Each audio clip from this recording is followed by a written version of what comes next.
여러분 안녕하세요. 핫설입니다. 의리의 좋아요와 하이프 부탁드려요. 이번 시간에는 처음에는 이게 뭐야 그지 같네 싶다가 마지막에 뭔가 소름이 돋는 그런 이야기 가져왔어요. 그럼 봅시다. 제목 개똥 같은 소리하고 자빠졌길래 그냥 상견례고 뭐고 다 엎어버리고 나왔습니다. 원제 남친의 지적 장애인 형과 예비심으로 인해 파혼. 이미 파혼 통보했고요. 모든 걸 완전히 정리하고 있는 중인데 이 인간이 자꾸 술 처먹고 연락을 해와서요. 방금까지 통화하다가 이젠 도저히 안 되겠다 싶어 차단했고 근데 기분이 너무 싱숭생숭해서 글 좀 써버리고 왔습니다. 편의상 그냥 남친 예비심으로 칭하고 빠르게 음성체요.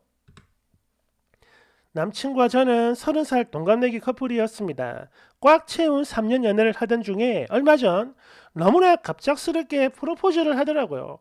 사실 저는 결혼이라는 걸 진지하게 생각을 해본 적이 없었고, 그리고 이 남자도 이런 제 생각을 다 알고 동의를 한 상태였어요. 비혼이라는 거 말이죠. 하지만 그럼에도 불구하고 이 사람이라면 뭐 결혼해도 좋겠다 싶어서 받아줬어요. 솔직히 이 남자에 대해 좋은 점을 말해봐라 누군가 저한테 시킨다면 2박 3일 동안 말을 해도 모자랄 정도로 저한테 정말 잘해준 사람입니다. 그러나 방금도 말씀을 드렸듯 제가 원래는 결혼 생각이 없었기 때문에 3년을 꽉 채운 시간을 만났음에도 이 사람이 본가가 되게 멀리 있고 또 가족으로는 부모님과 3살 터울의 형이 있다. 이거 말고는 이 남자의 가정사에 대해 아는 게 전혀 없었어요. 물어볼 이유가 없었으니까. 그렇게 우리는 양가 부모님께 찾아가 허락을 구했고 참고로 남자 본가는 3시간 거리에 있습니다. 멀리 있는 지방. 그리고 제가 내려갔을 때 집이 아니라 밖에서 남친 부모님만 만나고 왔어요. 형은 아니고. 그랬는데 상견례를 불과 며칠 남겨두고 남친이 저한테 충격적인 이야기를 합니다. 실은 자기 형한테 장애가 좀 있대요. 다만 장애가 있을 뿐이지 뭐 크게 보통 사람들하고 다르진 않다. 이런 말을 하길래 아 그냥 몸 어딘가 팔다리가 불편한가 보다 그런 분이구나 이러고 말았어요. 게다가 뭐 숨기는 것도 아니고 상견례 자리에 나온다고 하니까 더더욱 그러려니 했죠. 그리고 일주일이 지나 대망의 상견례 당일 야 이래서 결혼하기 전에 반드시 상견례를 하는 거구나 이런 말이 저절로 나올 정도로 저는 정말 엄청난 일을 겪어왔습니다. 그냥 이거 테러였어요, 테러. 그러니까 남친의 형은요, 단순히 몸 어딘가 불편한 수준이 아니라 지적 장애인이었는데, 뭐, 저 등급은 말을 안 해서 정확히 모르겠어요. 모르겠지만, 모르는 제가 봐도 중증이 확실해 보였어요.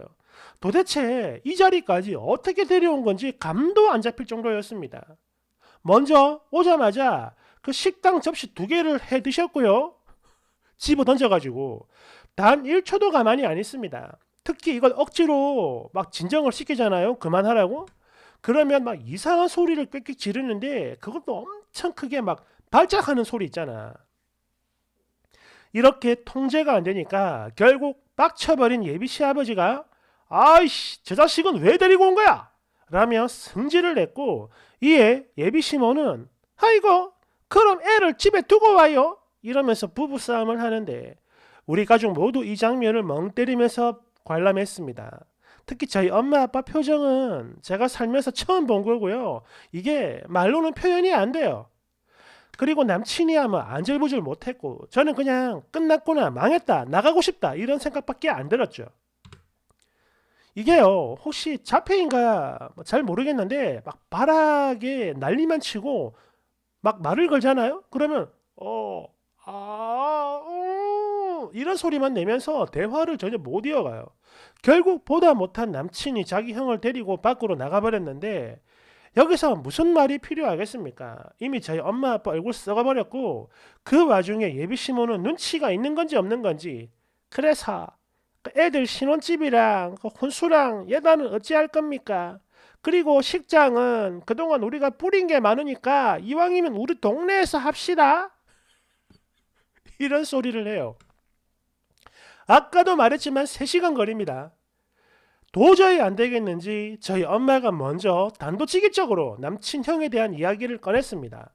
쉽게 말해서 당신 큰아들 왜 저러는 거냐 이거죠. 그랬더니 예비 시모가 뭐라고 했냐면, 아이고 그게요 사돈, 애가 집에서는 안 그러는데 이상하게 밖에만 나오면 꼭 저럽니다. 오늘이 주말이라 집에 두고 나올 수가 없어서 그냥 데리고 나온 건데 많이 불편하시면 오늘 말고 평일에 다시 상견례 날짜를 잡을까요? 이래요. 뭐랄까 이 엄청난 넌시눈과 당당함에 그지같은 우리 엄마는 감히 대답도 못했습니다. 그러자 이 할줌마가 이번엔 저희 엄마 말고 저를 보더니 그 잠깐 어른들끼리 이야기를 좀 해야겠으니까 너는 밖에 나가서 우리 꽁꽁이랑 같이 좀 놀아라 이래요. 참고로 꽁꽁이는 자기 작은 아들이 아니라 큰 아들을 말하는 겁니다. 나 안 그래도 학창 시절에 그 지적 장애인 짝꿍이었고 그 반년이란 시간 동안 온갖 고생이란 고생은 다 했던 사람이거든요. 여기저기 만지는 성추행은 기본이고 막 컵에다 오줌을 받아 던지기도 했고요. 또 수업 중에 내 교과서를 다 찢어버리질 않나, 아니면 돌돌돌 말아가지고 머리통을 치질 않나. 그리고 무슨 특정한 시간이 되면 특별반에 보내야 했는데 이마저도 짝꿍인 제가 무조건 데리고 가야 했어요. 그렇다고 이게 곱게 가는 것도 아닙니다. 가는 내내 꼬집고 때리고 막 발을 밟고 막 넘어뜨리고 난리가 나죠. 참다 못해 결국 제가 엄마한테 울면서 다 일러 바쳤고 바로 그 다음날 우리 반에 찾아와서 엄마가 엎어버렸는데 그 이후 저한텐 진정한 평화가 온 거죠. 그리고 대신에 정신장애에 대한 편견이 생겼고 비록 뭐 겉으로 내색은 안 하지만 지적장애인은 그냥 무조건 싫어합니다. 트라우마든 뭐든 간에 그냥 나를 또 못 살게 굴겠구나 이런 편견이 생겼어요. 너무 싫어. 그런데 이런 나한테 밖에 나가서 같이 놀라고 하니 제가 놀아지겠습니까? 그리고 여기가 상견례 하러 온 거지 놀이터 온 거냐고. 아 그리고 제일 업처군이 없었던 부분이 어차피 결혼하면 너가 아주버님 볼 일도 많아질 테니까 미리미리 눈도장 많이 찍어서 얼른 친해져라 이지랄. 또 뭐라더라 안도의 한숨을 쉬면서 며느리가 생기니까 너무 좋다 이러고 거기다 자기 남편한테 한다는 말이 여보 이제 나도 고생길 그만 걸어도 될 것 같아요 이런 식으로 말을 하는데 이건 마치 내가 지 아들과 결혼이라는 걸 하게 되면 큰아들 뒤치다 거리도 다 네 몫이다 이렇게 통보하는 것 같았어요. 편견이 아니라 세상 누가 들어도 이렇게 들렸을 겁니다. 분명히 내 장담해요. 그래서 결국 저희 엄마가 아빠한테 눈치를 줬고 그걸 본 아빠가 오늘은 자리가 너무 어수선하니까 이만 파하고 나중에 다시 만나가지고 이야기합시다 이러면서 자리에서 먼저 일어나 버렸고 저도 엄마도 그런 아빠를 따라 도망쳐 나왔죠. 그리고 집으로 돌아오는 차 안에서 그야말로 난리가 났습니다. 농담이 아니라 진짜 300년치 욕은 다 처먹고 올라온 것 같아요. 나 귀에 피났잖아. 어떻게 남자 보는 눈이 이렇게도 없냐? 발바닥에 달렸냐? 아이고 등신아 이러면서요. 그리고 한참 뒤에 남친한테 연락이 왔고 답장이 하기 싫어가지고 그냥 씹었습니다. 아 그리고요 제가 깜빡하고 안 쓴 게 몇 개 있는데 이왕 쓰는 거 다 쓸게요. 예비시모가 엄청난 망언도 했었거든요. 첫 번째 보다시피 우리 집은 장애 있는 아들로 인해서 모든 살림이란 그런 게 우리 큰아들한테 맞춰져 있으니까 며느리 너도 당연히 거기에 맞춰야 된다 이런 소리를 했고 두 번째 아이고 이제 며느리가 있으니까 나도 마음 놓고 어디 놀러 가도 되겠네. 맞아요. 나한테 대놓고 자기 큰아들 던져버리겠다 이거죠. 세 번째, 한평생 큰아들로 인해 모아둔 돈도 없고 다 까먹고 노후도 굉장히 빠듯하다 이런 소리를 한 작게 3번, 4번 정도 했어요. 혼잣말로. 네 번째, 시집을 오면 자기네 집 냉장고 바꿔달라고 합니다. 그리고 그 외에 뭐 가볍지만 내용은 그지 같은 질문들 몇 개 더 있었고요. 제가요 처음에 남친 형의 상태를 보고 흠칫한 거에 이어서 예비 시부모 말하는 거 보니까 와 이런 집안에 시집을 갈 바엔 차라리 미혼으로 살다가 혼자 뒤지는 게 100배는 더 낫겠다 이런 다짐을 하기에 이르렀습니다. 몇 번이고.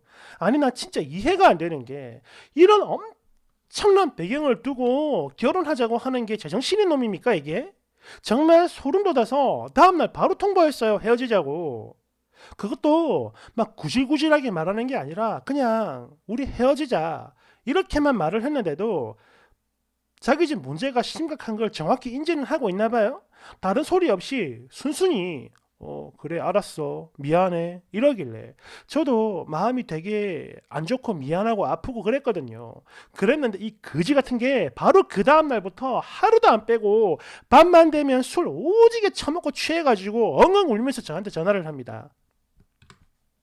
야, 꽁꽁이 너 나한테 도대체 왜 이러는 건데? 우리 형이 장애지 내가 장애냐? 그게 내 죄냐고. 그냥 평생 형 얼굴 안 보고 살면 되는 거 아니야?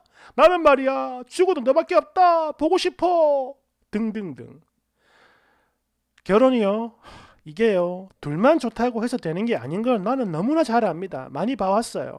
당연히 그 사람의 배경, 내 배경, 또 집안끼리도 맞아야 한다고 봐요. 금전적인 걸 떠나서 뭐 성격, 행동, 염치 이런 거 말이죠. 근데 이건 뭐 봐봐요. 우리 집이랑 맞는 게 아무것도 없어요. 일부러 이거는 너 결혼하지 마라 이렇게 말을 맞추고 온 사람들처럼 상견례가 아니라 그냥 개판이었다고 일부러 해방 놓으러 온 것 같아요. 그래도 이게요 3년 사귄 정이라는 게 뭐 헤어졌다고 바로 정리가 되는 건 아니더라고요.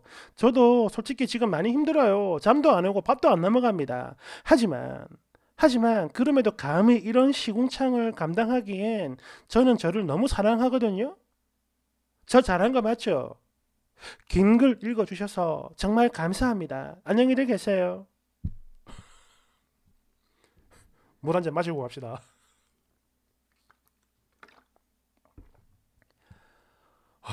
힘들어.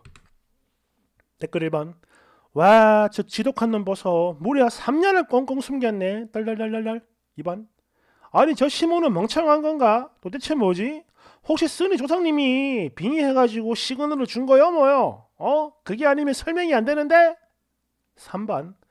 와, 남자는 어떻게든 3년 동안 잘 꼬드겨가지고 이제 결혼하려고 한 건데 멍청한 부모가 티를 내줘가지고 감사할 따름이네. 야, 정말 다행이다.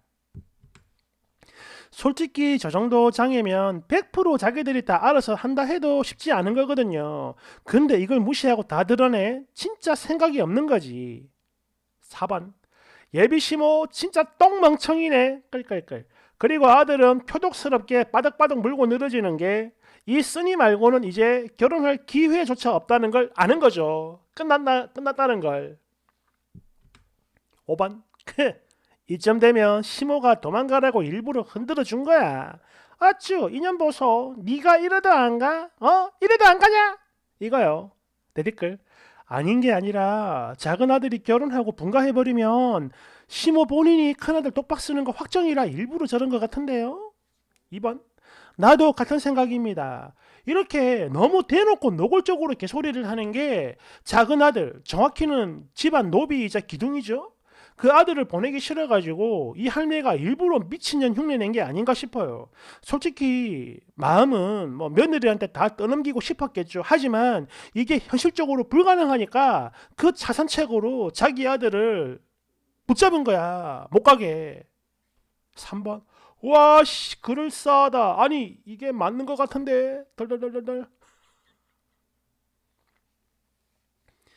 여러분도 그런 생각 들지 않습니까? 너무 이렇게 대놓고 하니까 뭔가 목적이 있는 것 같잖아.